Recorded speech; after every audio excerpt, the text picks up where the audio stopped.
Hey guys, in today's video, I'll show you how to use Binance Hot Token feature to discover trending coins. Now let's start. First is open your Binance application.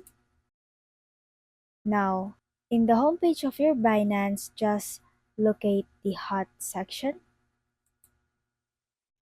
and then scroll down and tap View More.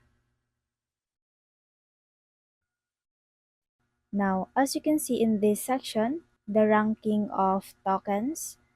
So, to discover trending coins, it is crucial to look for its volatility and the rapid changes of prices.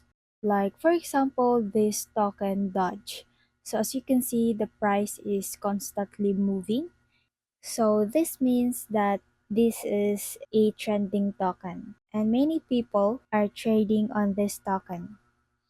And if you like this video, please consider liking, sharing, and subscribing for more updates.